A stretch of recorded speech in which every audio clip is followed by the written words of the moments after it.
Anti drug committee അംഗം Charlie Paul കൂടെ ഇപ്പോൾ നമ്മോടൊപ്പം ഈ ഒരു വിഷയത്തിൽ പ്രതികരണത്തിന് ചേരുന്നുണ്ട്. ശ്രീ ചാർലി പോൾ, സിനിമാ രംഗത്തെ ഒരു ലഹരിയുടെ വിളയാട്ടം അത് നമ്മൾ കഴിഞ്ഞ കുറച്ച് ദിവസങ്ങളായി തന്നെ ചർച്ച ചെയ്യുന്ന ഒരു കാര്യമാണ്. സിനിമ എന്നാൽ ലഹരിയായിരുന്ന ഒരു കാര്യമുണ്ടായിരുന്നു. സിനിമ എന്നാൽ അവരുടെ ജീവിതമാണ്, വരുമാനമാണ്. അത്തരത്തിലൊക്കെ സിനിമയെ സ്നേഹിച്ച ഒരു കാലഘട്ടം ഉണ്ടായിരുന്നു. എന്നാൽ അതിൽ നിന്നെല്ലാം മാറി ഇപ്പോൾ സിനിമ തിന്നുന്ന ലഹരിയായി മാറിക്കൊണ്ടിരിക്കുകയാണ്. ഇപ്പോഴിതാ കൊച്ചിയിൽ ഹൈബ്രിഡ് കഞ്ചാവുമായി 2 യുവ സംവിധായകരാണ് പിടിയിലായിരിക്കുന്നത്. തെല്ലും കൂസലില്ലാതെ തന്നെയാണ് അവർ പോലീസിന് മുന്നിൽ ഇരിക്കുന്നത് എന്നുള്ള ദൃശ്യങ്ങൾ തന്നെ നമുക്കിപ്പോൾ വ്യക്തമാണ്. എങ്ങോട്ടാണ് മലയാള സിനിമയുടെ ഒരു പോക്ക്? ഇത്രയധികം സാധാരണ കഞ്ചാവല്ല, ഹൈബ്രിഡ് കഞ്ചാവാണ് ഇവർക്ക് ലഭിച്ചിരിക്കുന്നത്. എവിടെ നിന്നാണ് ഇവർക്ക് ഈ കഞ്ചാവ് ലഭിക്കുന്നത്? എങ്ങനെയാണ് ഇവരുടെ ഇടപാടുകൾ നടക്കുന്നത് എന്നൊക്കെയുള്ള ഒരു വ്യാപക അന്വേഷണം തന്നെ ഇതിന്റെ പിന്നിൽ ആവശ്യമല്ലേ? തീർച്ചയായിട്ടും. ഇപ്പൊ നമ്മള് സിനിമാ മേഖലയിലെ ഷൈൻ ടോം ചാക്കോയും ശ്രീനാഥ് ഫാസിയൊക്കെ അറസ്റ്റ് ചെയ്ത വേളയിൽ അതിനുശേഷം അവർ പറഞ്ഞിരുന്നു, ഞങ്ങൾ മാത്രമല്ല ഈ മേഖലയിലെ പലരും, അത് ടെക്നീഷ്യന്മാരെ ഉൾപ്പെടെ പലരും ഉപയോഗിക്കുന്നുണ്ടെന്ന് പറഞ്ഞിരുന്നു. അവർ പറഞ്ഞ കാര്യങ്ങളൊക്കെ പതുക്കെ വെളിവാക്കി വരുന്നതായിട്ടാണ് നമ്മൾ കാണുന്നത്. സംവിധായകർ പോലും ലഹരി ഉപയോഗിക്കുന്നെങ്കിൽ മറ്റുള്ളവരുടെ സ്ഥിതി എത്ര പരിതാപകരമായിരിക്കും. നടന്മാർ മാത്രമല്ല, ആ മേഖലയിൽ പണിയെടുക്കുന്ന എല്ലാവരും തന്നെ ലഹരിക്ക് അടിമകളായി മാറിക്കൊണ്ടിരിക്കുന്നു എന്നുള്ള ചിത്രമാണ് വെളിവാക്കപ്പെടുന്നത്. ഒരു കാലത്ത് സിനിമാ മേഖലയിൽ അവരെ വലിയ അമാനുഷികരായിട്ട് നമ്മൾ കണ്ടിട്ടുള്ളതുകൊണ്ട് ആ മേഖലയിൽ ചെന്ന് കേസെടുക്കാനൊക്കെ പോലീസിന് മടിയുണ്ടായിരുന്നു. കഴിഞ്ഞ ദിവസം എക്സൈസ് മന്ത്രി അവർക്ക് പ്രത്യേക സംരക്ഷണമൊന്നുമില്ല, സിനിമാ മേഖലയിലും അവർ ഉപയോഗിക്കുന്ന കാരവനിലും ഒക്കെ പരിശോധന നടത്താമെന്ന് എക്സൈസ് മന്ത്രി വെളിവാക്കിയുണ്ടായി. പലപ്പോഴും ഈ മേഖലയിൽ വരുന്ന ആളുകൾ ഒരു സംശയമുള്ളത് കൊണ്ടാണ്. ഇപ്പോൾ നമുക്കറിയാം, ഈ ഒരു സിനിമ, ഈ ഒരു സംവിധായകരുടെ ഒരു കാര്യം തന്നെ എടുക്കുകയാണെങ്കിൽ നിരവധി നല്ല നല്ല സിനിമകൾ ചെയ്ത ആളുകളാണ്, യുവ പ്രതിഭകളാണ്. ഇപ്പോൾ നമ്മൾ മലയാള സിനിമയിലൊക്കെ ഏറെ ആസ്വദിച്ചു കൊണ്ടിരിക്കുന്ന ഒരുപാട് സിനിമകൾ ഇറക്കിയവരാണ്. പക്ഷേ ഇപ്പോൾ ഇതാ ഈ ഒരു കഞ്ചാവിന്റെ തൂക്കം കുറവായതുകൊണ്ട് തന്നെ അവരെ ജാമ്യ വ്യവസ്ഥയിൽ പുറത്തുവിട്ടിരിക്കുകയാണ്. ശരിക്കും പറഞ്ഞാൽ ആ ഒരു നിയമവ്യവസ്ഥയിൽ തന്നെ അടിമുടി മാറ്റം വരേണ്ട ഒരു സാഹചര്യമില്ലേ? അല്ല, അതിപ്പോ നമ്മളുടെ പരിധിയിൽ നിൽക്കുന്ന കാര്യമല്ല. കാരണം ചെറിയ തോതിൽ ഉപയോഗിക്കുന്ന തരത്തിലുള്ള ആ തരത്തിൽ 2-3 തരത്തിലാണ് അത് അറിയപ്പെടുന്നത്. സ്മാൾ ക്വാണ്ടിറ്റി, അതുപോലെ തന്നെ കൊമേഴ്സ്യൽ ക്വാണ്ടിറ്റി, മീഡിയം ക്വാണ്ടിറ്റി എന്നുള്ളതിലാണ്. ഇപ്പൊ സ്മാൾ ക്വാണ്ടിറ്റി എന്ന് പറയുന്ന തരത്തിൽ ഉപയോഗിക്കാൻ വേണ്ടി, വിൽപ്പനയ്ക്കല്ല, രണ്ടും രണ്ടായിട്ടാണ് കാണേണ്ടത്. വിൽപ്പനയ്ക്ക് ഉപയോഗിക്കുന്നത് കുറച്ചുകൂടി ഗൗരവതരമായ കാര്യമാണ്. സ്വന്തമായ ഉപയോഗത്തിനെന്ന് പറഞ്ഞ് ചെറുതാണ്. അത് നല്ലതെന്നുള്ള അഭിപ്രായത്തിലല്ല. പലപ്പോഴും നിയമം അതിനെ കണക്കാക്കുന്നത് ഓരോ തരത്തിലാണ്. അപ്പൊ വലിയ ക്വാണ്ടിറ്റി കയ്യിൽ വെച്ചുവെങ്കിൽ ഒരു കൊമേഴ്സ്യൽ ക്വാണ്ടിറ്റി ഉപയോഗിക്കുന്ന ആളുകളായതുകൊണ്ട് അത്രയും വലിയ പണിഷ്മെന്റ് കൊടുക്കണം. ഏറ്റവും ചെറിയ തരത്തിലുള്ള ആളുകൾക്ക് ചെറിയ ശിക്ഷ എന്നുള്ളതിലാണ്. പക്ഷെ ഇതുകൊണ്ട് പ്രശ്നമില്ലാന്ന് മനസ്സിലാക്കരുത്. ചെറിയ ക്വാണ്ടിറ്റി നമുക്ക് ജാമ്യം കിട്ടാൽ പോലും പിന്നീട് കോടതിയിൽ ഹാജരായി അവർ ഫൈൻ അടയ്ക്കണം. അപ്പൊ അതുകൊണ്ട് വരുന്ന വിഷയം എന്താണെന്ന് വെച്ചാൽ, ഈ സ്മാൾ ക്വാണ്ടിറ്റി, എല്ലാവരുടെയും ധാരണ സ്മാൾ ക്വാണ്ടിറ്റി ആണ് പിടിക്കപ്പെട്ടത്, പോലീസ് സ്റ്റേഷനിൽ ജാമ്യം കിട്ടി പുറത്തേക്ക് പോകാം എന്നുള്ളതാണ്. പക്ഷെ അവർ വീണ്ടും ഈ കോടതിയുടെ നടപടികൾ തുടങ്ങുന്നേ ഉള്ളൂ. കോടതിയിൽ ഹാജരായി അവര് ഫൈൻ അടച്ചു കഴിയുമ്പോൾ ഇവരും എന്നും ഈ ലഹരി മരുന്ന് കേസിൽ പിടിക്കപ്പെട്ട കുറ്റവാളിയായിട്ടാണ് കണക്കാക്കപ്പെടുന്നത്. അത് അവരുടെ ഭാവി പ്രവർത്തനങ്ങളിൽ, പ്രത്യേകിച്ചും സിനിമാക്കാരെ സംബന്ധിച്ച് അല്ലെങ്കിൽ മറ്റുള്ളവരെ സംബന്ധിച്ച്, ഒരു വിദ്യാർത്ഥിയാണെന്ന് വിചാരിക്കുക, അവന്റെ തുടർ പഠനത്തിന് ഗുണകരമായിരിക്കില്ല. അവനൊരു പാസ്പോർട്ട് എടുക്കാൻ നേരത്ത്, ഒരു PSC വഴി ജോലി നേടാൻ സമയത്ത്, അല്ലെങ്കിൽ വേറെ ഏതെങ്കിലും കമ്പനിയിൽ ജോലിക്ക് ശ്രമിക്കുമ്പോൾ പോലീസിന്റെ ക്രൈം റെക്കോർഡ്സ് ബ്യൂറോയും എക്സൈസിന്റെ ക്രൈം റെക്കോർഡ്സ് ബ്യൂറോയിലും ഇത് അതാത് പോലീസ് സ്റ്റേഷനിലെ വെരിഫിക്കേഷന് പോകുമ്പോൾ തെളിഞ്ഞു വരും. അപ്പൊ അവരുടെ ഭാവി കട്ടപ്പുകയായിരിക്കും. ആളുകൾ വളരെ ലൈറ്റായിട്ട് കാണുന്നതും വലിയ പ്രശ്നമില്ലാത്ത രീതിയിലും ഫൈൻ, ജയിലിൽ പോയില്ല എന്നുള്ളതുകൊണ്ടാണ്. ജയിലിൽ പോയ ഇമ്മീഡിയറ്റ് ആക്ഷൻ എല്ലാ തലങ്ങളിലും ഏതെങ്കിലും തരത്തിൽ ജോലിയിൽ ഇരിക്കുകയാണെങ്കിൽ സസ്പെൻഷനിലേക്കൊക്കെ വരും എന്നുള്ളതാണ്. പക്ഷെ അല്ലാത്തവരെ സംബന്ധിച്ചും ഭാവി ഇരുളടഞ്ഞതായിരിക്കും. ലഹരി കേസിൽപ്പെട്ട ഒരാളെ ഭാവിയിൽ കല്യാണം കഴിക്കില്ല. ലഹരി കേസിൽപ്പെട്ട ഒരാളുടെ ഹിസ്റ്ററി ഉള്ള ആള് വീണ്ടും അങ്ങനെ പെടാൻ സാധ്യതയുള്ളതുകൊണ്ട് ജോലി കിട്ടാൻ സാധ്യതയില്ല. വേറെ ഒരു കമ്പനിയിൽ ജോലിക്ക് എടുക്കില്ല. ഇപ്പൊ സിനിമാ മേഖലയിലുള്ളവരെ കുറിച്ചല്ല ഞാൻ പറഞ്ഞത്. അതുകൊണ്ട് ഞങ്ങൾക്ക് പോലീസ് സ്റ്റേഷനിൽ ജാമ്യം കിട്ടി, ഞങ്ങളെ ഫൈൻ അടച്ച് കോടതിയിൽ നിന്ന് പോരുമെന്ന് വിചാരിച്ചുകൊണ്ട് പ്രശ്നം തീരുന്നില്ല. ജീവിതകാലം മുഴുവൻ ഇതിന്റെ കറ അവരുടെ മേൽ ഉണ്ടായിരിക്കും. അത് അവർക്ക് ഭാവിയിലുള്ള ഏത് നിലപാട് സ്വീകരിക്കുമ്പോൾ ഇങ്ങനെ ഒരു പ്രീവിയസ് ഹിസ്റ്ററി ഉള്ള ഒരാളാണെങ്കിൽ അത് അവരുടെ ഭാവിയെ എല്ലാ തലങ്ങളിലും അത് ബാധിക്കുന്ന കാര്യത്തിൽ തർക്കമില്ല. അപ്പൊ അതിനെ വളരെ ലഘുവായി കാണേണ്ടതില്ല. അത് ഗൗരവതരമായ വിഷയം തന്നെയാണ്. തീർച്ചയായും ഈ ഒരു മലയാള സിനിമയിൽ ഇപ്പോഴത്തെ ഒരു സാഹചര്യം തന്നെ നമ്മൾ നോക്കുകയാണെങ്കിൽ ഈ പോയ വർഷം തിയേറ്ററിൽ ഒരുപാട് സിനിമകളാണ് വന്നിറങ്ങിയത്. ഏകദേശം ഒരു 90% സിനിമകളും സാമ്പത്തികമായി വളരെ പരാജയമായിരുന്നു. എന്നാൽ വിരലിൽ എണ്ണാവുന്ന സിനിമകൾ വലിയ വിജയം നേടിയിരുന്നു. അതിലൊക്കെ ചില സിനിമകളൊക്കെ ശരിക്കും അതിൽ പറയുന്നത് ഈ ഡ്രഗ്സ് എങ്ങനെ യൂസ് ചെയ്യാം എന്നുള്ളത് ദൃശ്യങ്ങളിൽ നിന്നും വ്യക്തമാകുന്ന, അല്ലെങ്കിൽ ആളുകൾക്ക് അത് കണ്ടുപഠിക്കാവുന്ന രീതിയിൽ തന്നെയാണ് കാണിച്ചു കൊടുക്കുന്നത്. അതിൽ ചില അന്വേഷണങ്ങളൊക്കെ വരുന്നു. പണ്ടൊക്കെ നായകന്മാർ അത്തരത്തിൽ ഇതൊന്നും ഉപയോഗിക്കാതെ കാണുന്നു. വില്ലന്മാരുടെ ഭാഗത്ത് മാത്രം ഇത്തരത്തിൽ മദ്യവും അല്ലെങ്കിൽ സിഗരറ്റ് അങ്ങനെയുള്ള വസ്തുക്കളൊക്കെ മാത്രം ഉപയോഗിക്കുന്നതാണ് നമ്മൾ കണ്ടത്. പക്ഷെ ഇപ്പോൾ അതെല്ലാം മാറി. ഇപ്പോൾ ഈ കഞ്ചാവ് ഉപയോഗിക്കുന്നതുമായി അതുമായി ബന്ധപ്പെട്ട് ആഘോഷിക്കപ്പെടുന്ന സിനിമകൾ ഒരുപാട് ഇറങ്ങുന്നു. ഇതൊക്കെ ഏറെ ചർച്ച ചെയ്യപ്പെടേണ്ട ഒരു കാര്യം തന്നെയല്ലേ? ഇതിനൊക്കെ ഒരു വ്യവസ്ഥ വേണ്ടേ? തീർച്ചയായിട്ടും എന്നെ പോലുള്ള ലഹരി വിരുദ്ധ മേഖലയിൽ പ്രവർത്തിക്കുന്ന ആളുകൾ പലവട്ടം പറഞ്ഞിട്ടുള്ളതാണ് ലഹരി കാട്ടൽ വഴി സാധനം വരുന്നത്.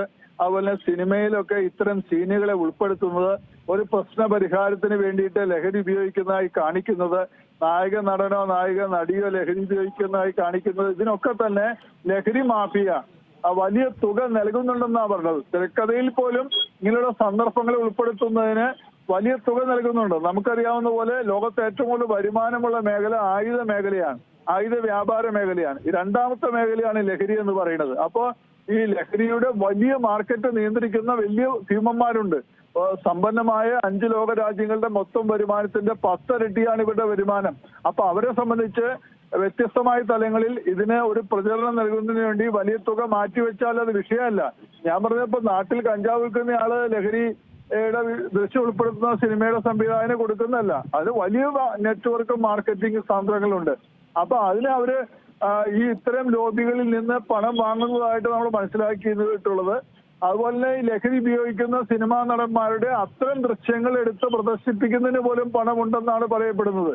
അപ്പൊ അതിന്റെയൊക്കെ ഒരു പശ്ചാത്തലത്തിലായിരിക്കും ഇങ്ങനെയുള്ള കാര്യങ്ങൾ കാണിക്കുകയും പ്രചരിപ്പിക്കുകയും ചെയ്യുന്നതെന്നാണ് നമ്മൾ മനസ്സിലാക്കുന്നത്. ങ്ങൾ മാത്രമാണ് താങ്കളോട് ഇപ്പോൾ ഞാൻ ചോദിക്കുന്നത്. കാരണം ഇപ്പോൾ ഈ കഴിഞ്ഞ മാസം തന്നെ ഇറങ്ങിയ സിനിമകളുടെ കണക്കുകൾ നോക്കുകയാണെങ്കിൽ ഏകദേശം 176 സിനിമകളാണ് മലയാള സിനിമയിൽ റിലീസ് ചെയ്തത്. അതായത് കുറച്ചും കൂടെ ഹൈപ്പിൽ നിന്ന സിനിമകൾ. അതിൽ ഏകദേശം ഭൂരിഭാഗം സിനിമകളും പരാജയമായിരുന്നു. ചില സിനിമകളൊക്കെ വലിയ നഷ്ടത്തിൽ തന്നെയാണ് മുന്നേറിയതൊക്കെ. പക്ഷേ ഈ സംവിധായകരും അല്ലെങ്കിൽ ഈ കൂട്ടുകെട്ടിൽ തന്നെ പിന്നീടും പെട്ടെന്ന് തന്നെ സിനിമ ഇറങ്ങുന്നതൊക്കെയാണ് നമ്മൾ കാണുന്നത്. ഇതിലൊക്കെ പ്രമേയമായി എത്തുന്നത് ഈ ലഹരിയുടെ ഉപയോഗം തന്നെയാണ്. പണ്ടൊക്കെ ഒരു കാലഘട്ടത്തിൽ ബോംബെ അല്ലെങ്കിൽ ഈ അധോലോകവുമായി ബന്ധപ്പെട്ട് നമ്മൾ കുറേയധികം ലഹരി മാഫിയൊക്കെ ബോളിവുഡ് ഒക്കെ പോലെയുള്ള സിനിമകളിലൊക്കെ കണ്ടിട്ടുണ്ട്. പക്ഷെ ഇപ്പോൾ കേരളത്തിലെ സിനിമ അല്ലെങ്കിൽ മലയാള സിനിമയിൽ ഏറ്റവും കൂടുതൽ പ്രതിപാദിക്കുന്നതും ചർച്ച ചെയ്യുന്നതും എല്ലാം ഈ ലഹരിയുമായി ബന്ധപ്പെട്ട സിനിമകളെ കുറിച്ചാണ്. അപ്പോൾ ഈ ഒരു ശരിക്കും ഈ ആളുകളുടെ ഇടയിൽ ഏറ്റവും കൂടുതൽ പ്രതിഫലിക്കുന്നത് ഈ സിനിമയിലൂടെ തന്നെയാണ് എന്നുള്ളത് വ്യക്തമാണ്. അപ്പോൾ ഈ ഒരു ലഹരി മാഫിയയുടെ ഒരു സ്വാധീനം അത് വലുതായി തന്നെ മലയാള സിനിമയെ ബാധിക്കുന്നില്ലേ?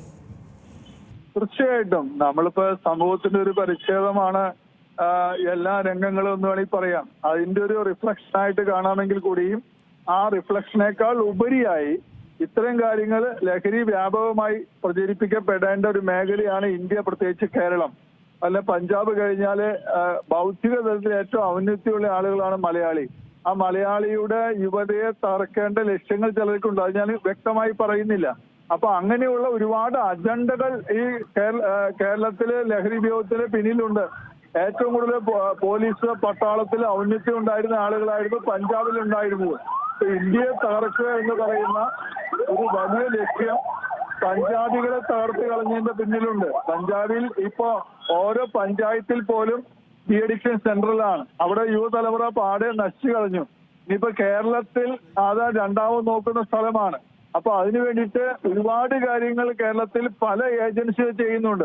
ഇപ്പൊ 2008 എറണാകുളത്ത് മറൈൻ ഡ്രൈവിൽ ഒരു ചുംബന സമരം ഉണ്ടായിരുന്നു. അതൊക്കെ നമ്മൾ വിചാരിക്കും നിരുപദ്രവകരമായ ഒരു കാര്യമാണെന്ന്. അതുമായി ബന്ധപ്പെട്ട ആളുകളെ മുഴുവൻ പിന്നീട് പോലീസ് അറസ്റ്റ് ചെയ്യുകയുണ്ടായി. അവരൊക്കെ തന്നെ ലൈംഗിക ആരോപണത്തിലും ആ മാർക്കറ്റിലും പെട്ട ആളുകളായിരുന്നു.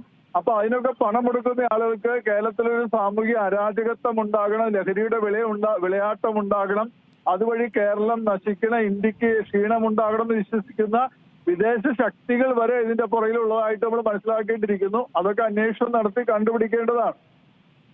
എങ്ങനെയായിരിക്കാം ഇനിയിപ്പോൾ നമ്മൾ കുറച്ചു കാലങ്ങളായി തന്നെ സിനിമാ മേഖലയിലെ ഈ ഒരു ലഹരി ഉപയോഗം കണ്ടെത്താനായുള്ള അന്വേഷണം അതൊക്കെ പ്രഖ്യാപനങ്ങളൊക്കെ വരുന്നുണ്ട്, പക്ഷേ ഫലവത്തായിട്ടൊന്നും നടക്കുന്നില്ല. ഇപ്പോഴിതാ ഈ ഷൈൻ ടോം ചാക്കോയുടെ വിവാദം കത്തി നിൽക്കുന്നതിനിടയിലാണ് ഇപ്പോൾ യുവ സംവിധായകർ പിടിയിലായിരിക്കുന്നത്. അപ്പോൾ അവർക്ക് കൂടുതൽ ധൈര്യം കിട്ടുന്ന എന്തോ ഒരു സോഴ്സ്, അല്ലെങ്കിൽ ഇത്തരത്തിൽ ഹൈബ്രിഡ് കഞ്ചാവ് എത്തുന്ന ഒരു ഇടപാട്, വലിയ സാമ്പത്തിക ഇടപാട്, ഇതൊക്കെ ഇതിന് പിന്നിലുണ്ട്. എങ്ങനെ ഈ കണ്ണികളിലേക്ക് എത്താൻ പറ്റും? ഒന്ന്, ഈ ഇതിനകത്തൊരു വിഷയമുള്ളത്, നമുക്ക് ഈ ലഹരി വിനിമയ ശൃംഖല ഒരാൾ മേടിക്കുന്ന ആളെ പോലും നമുക്ക് കണ്ടെത്താൻ പറ്റില്ല. ആ രീതിയിൽ നമുക്ക് അതിന്റെ വിശദാംശങ്ങൾ ലഹരി ഉപയോഗിക്കുന്നവർക്ക് ചോദിക്കാൻ പറ്റില്ല. അവന്റെ പേര്, നാട്, ഓരോന്നും ചോദിക്കാൻ പറ്റില്ല. ചെറിയ ചെറിയ കണ്ണികളാണ്. അതിന്റെ മുകളിലിരിക്കുന്ന കണ്ണികളെയും പെട്ടെന്ന് നമുക്ക് കണ്ടെത്താൻ പറ്റില്ല. പിന്നെ പോലീസ് പിടിക്കുന്നത് അധികവും ഒറ്റിൽ നിന്നാണ്. ഇപ്പൊ ഒരുപാട് നമ്പറുകൾ പോലീസ് യോദ്ധാവ് ഉൾപ്പെടെയുള്ള നമ്പറുകളുണ്ട്. നേരത്തെ അങ്ങനെ ഒറ്റയാൽ ഒറ്റുന്നവനെ കൂടുമായിരുന്നു. ഇന്നിപ്പോ നമുക്ക് യോദ്ധാവ് എന്ന് പറയുന്ന പോലീസിന്റെ ഇതിനകത്ത് വാട്സാപ്പിൽ മെസ്സേജ് അയച്ചാൽ നമ്മളുടെ കുറിച്ചുള്ള വിവരങ്ങൾ ലഭ്യമല്ലാതെ പോകും. അതുകൊണ്ട് ആളുകൾക്ക് ഒറ്റാൻ സൗകര്യമുണ്ട്. അങ്ങനെ ഇത് വളരെ ഗൂഢതന്ത്രങ്ങളിലൂടെയാണല്ലോ. അല്ലാതെ നമ്മള് ഒരാള് നേരിട്ട് മാത്രം ചെയ്യുന്ന ബിസിനസ് അല്ല. കേരളത്തിൽ പല ശൃംഖലകൾ ഇതിനകത്തുണ്ടെന്നാണ് മനസ്സിലാക്കുന്നത്, പോലീസ് വെളിവാക്കിയിട്ടുള്ളത്.